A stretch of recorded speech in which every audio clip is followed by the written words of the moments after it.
Hi everyone, welcome to chemistry knowledge by Jyoti.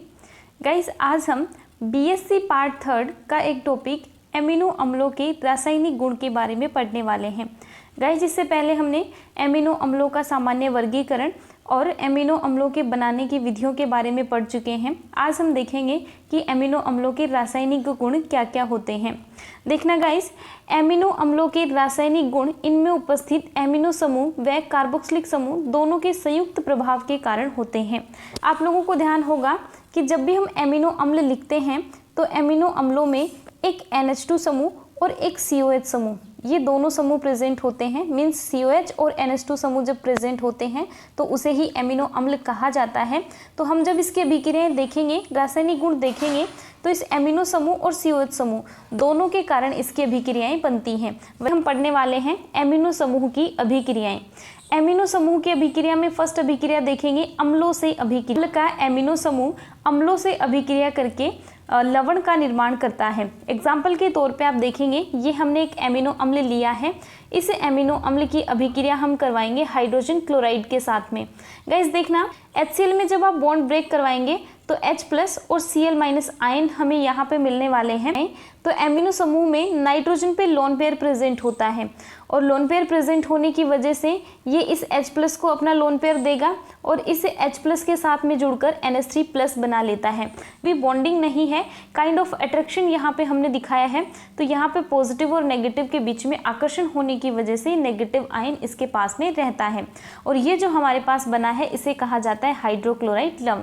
Amino अम्लों का hydrochloride लवण हम इसे कह सकते हैं।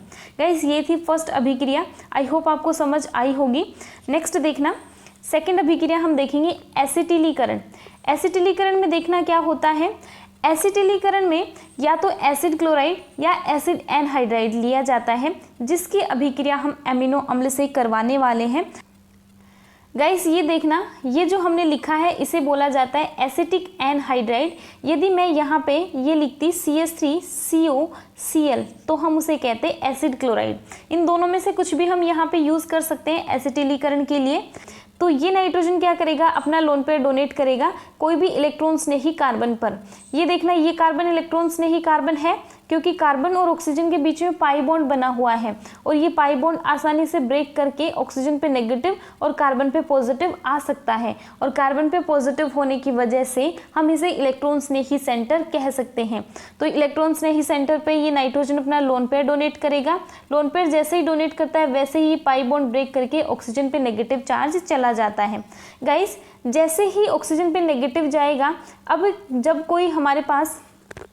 जब किसी भी स्पीसीज पे आयन होता है तो वो स्पीसीज स्थायी नहीं होता है। हमें अभिक्रिया को आगे प्रोसीड कराने के लिए चार्ज को न्यूट्रलाइज करना होता है।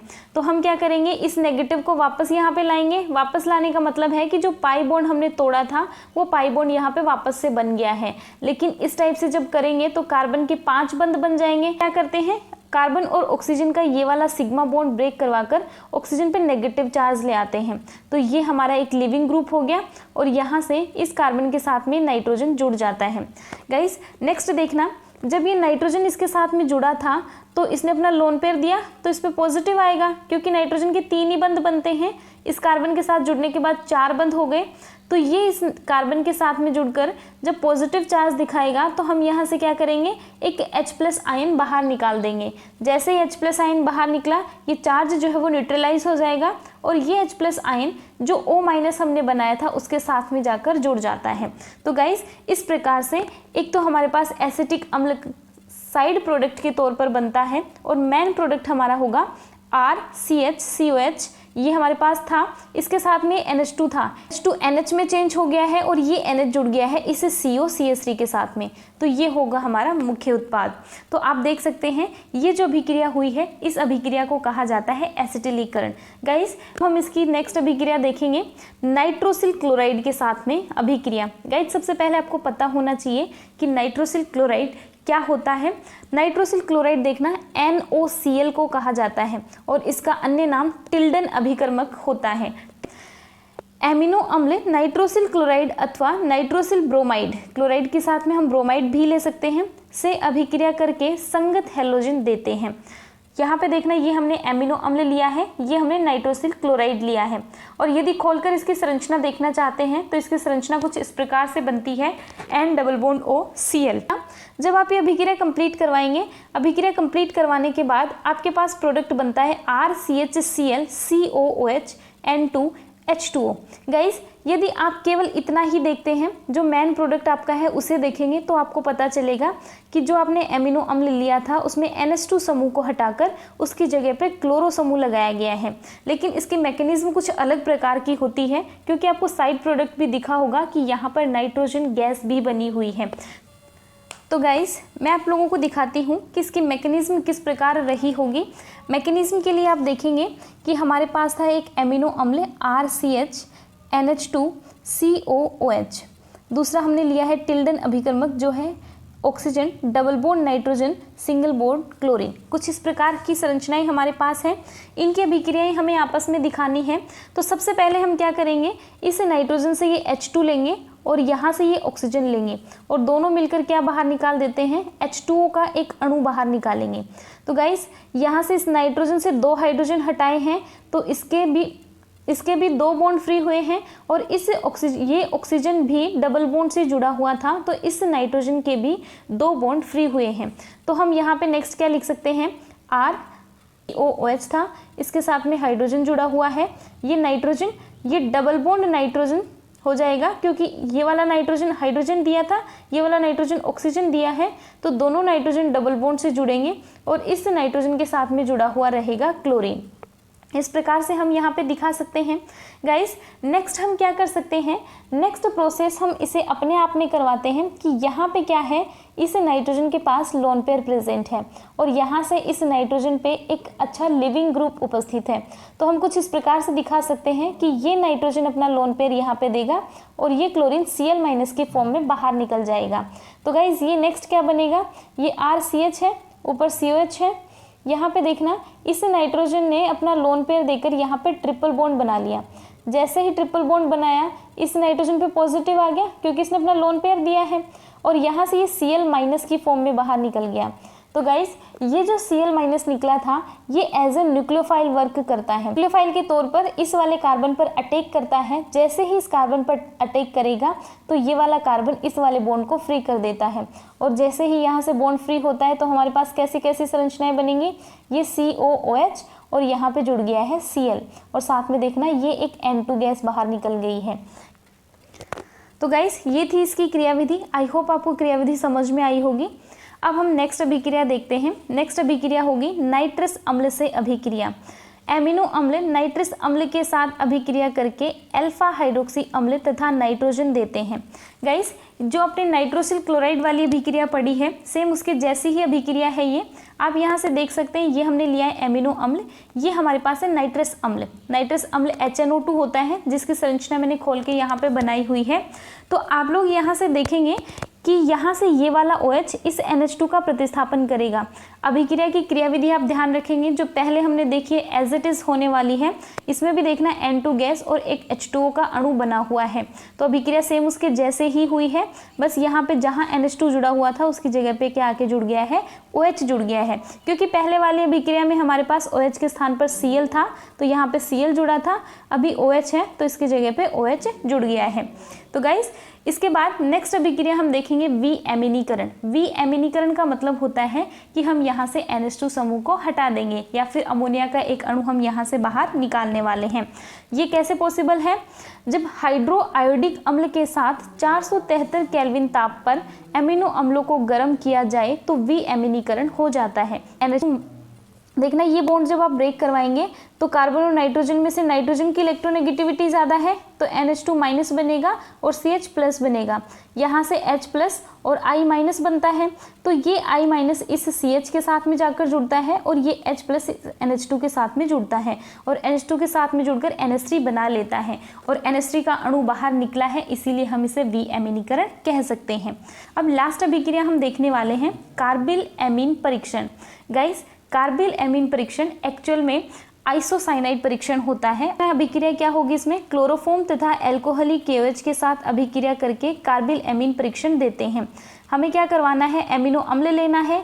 एमिनो अम्ल के साथ में हम लेंगे क्लोरोफॉर्म CHCl3 और हमें लेना है 3 मोल KOH के लेने हैं। इनकी अभिक्रिया जब हम करवाते हैं तो हमारे पास कुछ इस प्रकार का प्रोडक्ट बनेगा। देखना, जहाँ NH2 था, NH2 किस में चेंज हो जाता है, आइसोसाइनेट में चेंज हो जाता है, NC में चेंज हो गया है। बाकी की संरचना एज इट इज है। साथ में इसके 3 KCl के अणु और 3 ही H2O के अणु बने हुए हैं। गाइस, ये तो सिंपल अभिक्रिया थी। ये अभिक्रिया कैसे हुई होगी, इसकी क्रियाविधि में थोड़ी सी आप लोगों को बता देती हूँ, एक आइडिया आपको देती हूँ कि किस प्रकार से अभिक्रिया हुई होगी। तो इसके लिए आप मानेंगे, इसको तो कंप्लीट रूप से आप R' मान लो। यहाँ पे हम लिख लेंगे R' NH2। ये तो हमारे पास एमीन हो गई, ये एमीन है, ये अभिक्रिया करेगी इन दोनों के साथ में। पहले इन दोनों की अभिक्रिया दिखाती हूँ कि किस प्रकार होगी। CHCl3 क्लोरोफॉर्म है, यहाँ से 3 KOH है और KOH अपने आप से आयंस में टूट सकता है। हम एक OH- यूज़ करेंगे। OH- क्या करेगा, इस H+ को बाहर निकाल देगा, एज ए बेस काम करेगा और यहाँ से H+ निकालकर -H2O बना लेगा। जैसे हम H+ निकालेंगे तो इस कार्बन पे क्या आएगा, नेगेटिव चार्ज, और इस कार्बन के साथ में जुड़े हुए हैं 3 क्लोरीन परमाणु। गाइस, ये देखना, क्लोरीन एक बहुत अच्छा लिविंग ग्रुप होता है, इसलिए क्लोरीन यहाँ से क्या करेगा, Cl- की फॉर्म में बाहर निकल जाता है। और जैसे ही ये Cl- की फॉर्म में बाहर निकलेगा तो इस कार्बन पर एक नेगेटिव पहले से था, अब एक पॉजिटिव चार्ज आ गया है, क्योंकि यहाँ से Cl- की फॉर्म में निकला है। माइनस निकलेगा तो कार्बन पे क्या छोड़ेगा, पॉजिटिव चार्ज। तो यहाँ पे कार्बन पे आ गया है पॉजिटिव चार्ज। 2 क्लोरीन इसके साथ में जुड़े हुए हैं। गाइस, मैंने कई बार आप लोगों को बताया है कि जब एक एटम पे पॉजिटिव और नेगेटिव दोनों चार्ज एक साथ आते हैं, इसका मतलब हम 2 फ्री इलेक्ट्रॉन वहाँ पे दिखा सकते हैं। हम कुछ इस प्रकार से इसको लिख सकते हैं। और ये संरचना देख के आपको समझ में आया होगा, ये एक इंटरमीडिएट बना है जिसे हम कहते हैं डाइक्लोरोकार्बीन। अब ये वाला कार्बीन ये करता है इस RNH2 के साथ में विक्रिया। ये RNH2 क्या करेगा, कार्बीन के पास इलेक्ट्रॉनों की कमी होती है, तो यहाँ से नाइट्रोजन अपना लोन पेयर क्या कर सकता है, इस कार्बन को दे सकता है। तो ये नाइट्रोजन अपना लोन पेयर इसको देगा। 2 हाइड्रोजन इसके पास में है, लोन पेयर अपना किसको दिया, कार्बन को। तो कार्बन पे पॉजिटिव और नेगेटिव दोनों चार्ज थे, तो पॉजिटिव चार्ज तो हट गया। अब कौन सा चार्ज बचा इस पे, नेगेटिव चार्ज, क्योंकि नाइट्रोजन ने अपना लोन पेयर इसको दिया है। देने की वजह से इसका पॉजिटिव चार्ज हट गया है। अब देखना है इस नाइट्रोजन पे क्या आएगा, पॉजिटिव चार्ज। नेक्स्ट हम क्या करवाएंगे, यहाँ पे हमने 3 मोल KOH के लिए थे, जिसमें से एक ही यूज़ किया है। अब हम लेने वाले हैं यहाँ पे दूसरा मोल KOH का। ये KOH में क्या करेगा, ये OH- जो है यहाँ से इस H+ को बाहर निकालेगा। H+ को बाहर निकालेगा तो यहाँ से क्या निकलेगा, -H2O। -H2O निकला है तो देखना क्या होगा, यहाँ से जैसे ही H+ जाता है तो इस बंध के दोनों इलेक्ट्रॉन इस वाले नाइट्रोजन और कार्बन के बीच में जाकर पाई बॉन्ड का निर्माण करते हैं। कुछ इस प्रकार से आप इसे दिखा सकते हैं, NH, यहाँ पे डबल बॉन्ड, ये C पे नेगेटिव पहले से था, एक Cl है, और यहाँ से क्या होता है, ये OH- तो इस H+ को ले लिया, ये K+ क्या करता है, यहाँ से Cl- को बाहर निकालता है। जैसे ही Cl- निकाला तो इस कार्बन के पास केवल एक ही Cl बचेगा। इस कार्बन पे नेगेटिव एज इट इज है और इस नाइट्रोजन पे पॉजिटिव एज इट इज है। गाइस, अब तक हमने 2 KOH के मोल यूज़ किए हैं, अभी भी हमारे पास एक KOH और बचा हुआ है, तो ये KOH हम यहाँ पे यूज़ करेंगे। ये OH- वापस से यहाँ से H+ निकालेगा, इसके दोनों इलेक्ट्रॉन इसके साथ में आएंगे, यहाँ पे एक और पाई बॉन्ड बनाएंगे और ये Cl- यहाँ से बाहर निकल जाता है। तो कुछ इस प्रकार की संरचना हमारे पास बनती है, RN, ये डबल बॉन्ड, ये कार्बन, और यहाँ पे तीसरा बॉन्ड हमने दिखा दिया है। हमने ये तीसरा बॉन्ड यहाँ पे उपसहसंयोजक तौर पे दिखाया है, इसलिए हम इसका पॉजिटिव चार्ज यहाँ से हटा सकते हैं। तो इस प्रकार से हमारे पास आइसोसाइनेट परीक्षण होता है। गाइस, आई होप आपको ये मैकेनिज्म क्लियर हुई होगी। यदि आपको एक बार में समझ में नहीं आई है तो वीडियो को आप वापस से देख सकते हैं, आपको क्लियर हो जाएगा कि कैसे कैसे मैकेनिज्म हुई है और कैसे कार्बिल एमीन परीक्षण दिया जाता है। तो इस प्रकार से आप एमिनो अम्लों की रासायनिक अभिक्रिया में एक पार्ट आप कवर कर चुके हैं, एमिनो समूह की अभिक्रियाएं। अभी तक हमने सिर्फ एमिनो समूह की अभिक्रियाएं देखी है, इसके अलावा हमें कार्बोक्सिलिक समूह जो है उसकी अभिक्रियाएं देखना बाकी है। तो अगले इस वीडियो में केवल इतना ही हम समझेंगे। आई होप आपको वीडियो अच्छा लगा होगा। यदि वीडियो अच्छा लगा है तो लाइक शेयर और सब्सक्राइब जरूर कीजिएगा। Thank you so much for watching.